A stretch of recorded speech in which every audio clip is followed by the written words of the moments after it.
Salut à tous, c'est Pang de la chaîne, bienvenue sur cette vidéo qui aujourd'hui va parler des difficultés qu'on peut avoir en cabinet pour avoir de la sincérité de la part de nos partenaires. Ça peut paraître complètement contre-intuitif parce qu'on se dit la personne elle se déplace, elle vient chez nous, elle paye et pourquoi elle mentirait alors qu'elle veut elle-même être bien en meilleure santé psychique, physique, émotionnelle, etc. Donc on pourrait très facilement se dire, non, une personne qui vient en cabinet, d'ailleurs l'hypnose adore dire ça, une personne qui a déjà la motivation, a déjà un taux de suggestibilité potentiel de réussite de session qui augmente. Ça ne veut pas dire que la session est faite avant, bien que certains aiment à dire que potentiellement, en faisant attendre beaucoup les partenaires en session, en ayant des éléments contextuels plus une image bien spécifique, on peut faire avancer. Alors bien sûr, moi, en tant que praticien lambda, non, mais quand tu t'appelles Mimile, Milton Erickson, quand tu t'appelles Dave Hellman, quand tu t'appelles Jerry Kine, quand tu t'appelles Calbanian, quand tu t'appelles tous les grands hypnos actuels qui reçoivent, pas ceux qui font simplement de la formation, eh bien, tu te rends compte que, oui, effectivement, il y a quelque chose qui fait que la personne se dit, il y a de fortes chances que ça marche, parce que c'est une légende, parce que c'est quelqu'un de très bon. Néanmoins, et là, c'était encore plus intéressant pendant l'atelier de posture, cadre et questionnosophie, c'est de voir que des personnes qui paient pour venir en formation, pour travailler sur eux, ou en tout cas être prêts à discuter autant qu'ils veulent, dans un cadre qui est serein, où on a déjà plusieurs jours, on bosse ensemble, et donc il y a cette tranquillité de pouvoir parler de tous les sujets, sachant qu'ils ont été quasiment déjà tous abordés.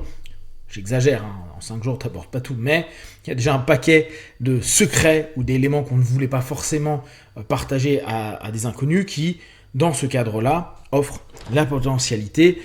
de travailler sereinement. Et même dans ces circonstances, il arrive très souvent que les partenaires qu'on a pendant un travail sur une problématique déterminée, avec donc une questionnosophie, un questionnement qui va aller pointer, chercher les paradoxes, aller chercher les croyances, les valeurs, les storytelling, c'est-à-dire les récits intérieurs qu'on se raconte à longueur de temps, qu'on les oppose avec ce qui a dit précédemment, ce qui a été dit dans d'autres séances, qu'on ramène dans cette confrontation, dans cette opposition, dans cette tension à l'intérieur pour faire sortir, ressurgir, exploser même des émotions, des pensées, des sensations, avec toute la bonne volonté qu'ils ont, avec toutes les transes dans lesquelles ils sont, parce que entre mercredi et aujourd'hui dimanche, il y a 5 jours où il y a eu un paquet de trans, où pendant 6 heures, 7 heures, il y a eu de la formation, il y a eu de l'information et de l'expérience, et donc t'es barré, donc on sait qu'on est en trans. Donc on est en trans à minima somnambulique, on a une envie de bien faire, on a une envie de découvrir, on a une envie de continuer le taf qu'on fait sur soi, on a une envie d'être complètement le plus clean possible, parce qu'on est dans un lieu, un espace, un cadre de confiance. Donc tout est là pour dire, c'est cool,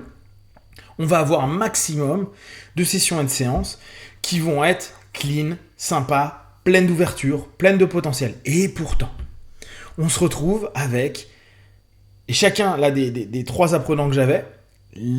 chacun d'entre eux ont pu dire à la fin, quand on débriefait, attends, mais même si je veux, même si je sens que je suis en train de toucher quelque chose, si je peux avoir un évitement, si le partenaire praticien en face me suit pas, me pose pas la bonne question, n'a pas les bons rythmes, me donne une ouverture pour que je me casse, subconsciemment, ma pensée, mon émotion ou ma sensation va filer, s'en aller, disparaître, ou je vais me déconnecter, dissocier, et j'aurai plus le même contenu, la même information, le même retour. Et ça, c'est assez génial parce que tu te dis, non mais attends, moi je veux vraiment aller mieux, et c'est le cas, je veux vraiment travailler sur moi, et c'est le cas, je suis open, j'ai confiance, j'ai tout ce qu'il faut, je suis dans une bonne transe, je suis avec les bonnes personnes, en tout cas suffisamment bien pour que je puisse me lâcher, et pour autant, avec nous-mêmes, et on le sait, ce que je leur disais, on est docteur, comme dit Dr House, tout le monde ment, mais on se ment d'abord à nous-mêmes, et parce que les sessions, que ce soit en hypnose, en psychothérapie, en hypnosophie, etc., en questionnosophie, quand on commence à toucher des choses, quand on va toucher des patterns, que ça commence à tirer un peu, à gratter, à énerver, à agacer, à faire mal, à faire peur, à tout ce que vous voulez dans les émotions.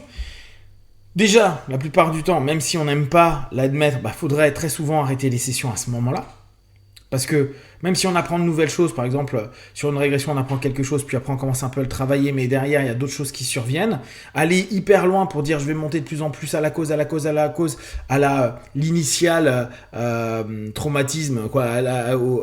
au trauma initial, etc. Je vais aller au truc le plus proche de la réalité.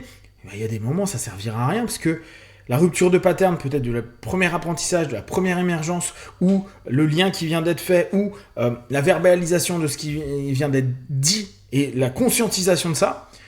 ça va suffisamment bouger avant même d'être possiblement intégré. Je dis possiblement. C'est pas parce qu'on fait une super session, qu'il y a un truc qui émerge, que la mentalisation va devenir de la conscientisation, et encore moins de l'assimilation. C'est pour ça qu'il y a des moments, combien il faut de séances en hypnose, en psychothérapie et tout, on n'en sait rien. Parce que même si en une séance, tu peux avoir touché plein de choses hyper intéressantes, il va y avoir peut-être 5%, 10% de ce que tu as fait, même que ce que tu as suggéré, qui va s'intégrer parce qu'il y a eu trop d'éléments qui ont pu émerger. Alors, je comprends bien, hein, quelqu'un qui se dit « Mais attends, ma séance a duré 20, 30 minutes ou 10 minutes, à place de passer 45 minutes ou l'heure, après chacun a ses timings, on va dire c'est complètement con. » Sauf que factuellement, même dans un état comme on peut l'être dans le cadre que je vous ai défini préalablement,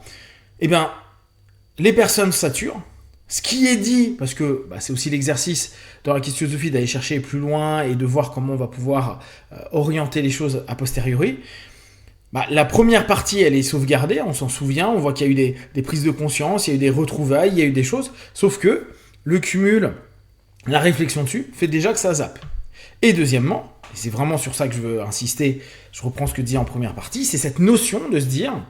mais même en voulant, on crée subconsciemment des fuites, des évitements, on va par exemple hyper rationaliser des choses. C'est pour ça que les rythmes dans le questionnement, c'est pour ça que dans le rythme, dans les suggestions, ont vachement d'importance, parce qu'on prend le lead, on drive, on oriente, il va nous donner des réponses, et quand fréquemment je dis, moi, mes apprenants et à mes partenaires de session, je leur dis 10 secondes pour répondre, pas plus. Dépêchez-vous. Parce que il ne faut pas qu'à un moment, il y ait une ouverture, un moment où il peut sortir de cette espèce de cocon, pas toujours hyper cool, dans lequel ils sont, et où ils peuvent trouver des accès pour me raconter autre chose, rebondir sur autre chose, se connecter à une autre émotion, sortir de leur émotion, etc. Donc, quand ça fait mal, on plonge dedans. Quand il y a une émotion, on plonge dedans. Quand il y a une pensée qui commence à se faire et qu'on sent que ça bug et que ça fait un peu mal à la tête de la personne, on plonge dedans. On plonge le partenaire, mais on n'arrête pas tant que quelque chose de constructif, d'évolutif ou d'instructif ne sorte. Et même dans tout ça, il y a plein de moments où ça se trouve en pas le retenir. Et deuxièmement, c'est pour ça que le thérapeute, il doit s'en souvenir, il doit le noter, il doit qu'importe comment vous le faites. Et surtout,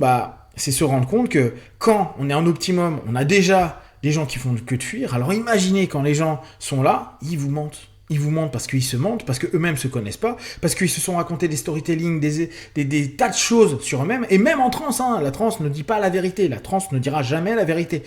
Mais ça donne plus facilement accès à des choses, à ses émotions, ses sensations, ses mémoires à long terme, ses patterns, etc., etc. Et dans ce cheminement-là qu'on va leur proposer, ils peuvent dire « mais non, ça je le dis pas ». Et ça, on l'a encore vu, alors que le cadre, c'est tu dis tout ce qui se passe à l'intérieur de toi. À la fin de séance, on a « Ah oui, non, mais à un moment, j'aurais dû te dire ça. Ça aurait facilité les trucs. » Mais attends, t'es thérapeute, tu bosses, tu sais, t'as fait déjà du boulot sur toi, t'as déjà un certain niveau, et toi-même, quand t'es partenaire, tu te retrouves à ne pas tout dire, et à ne pas donner des expériences ou des retours psycho-émotionnels que t'es en train de vivre, qui peuvent faire complètement avancer la problématique ou le questionnement.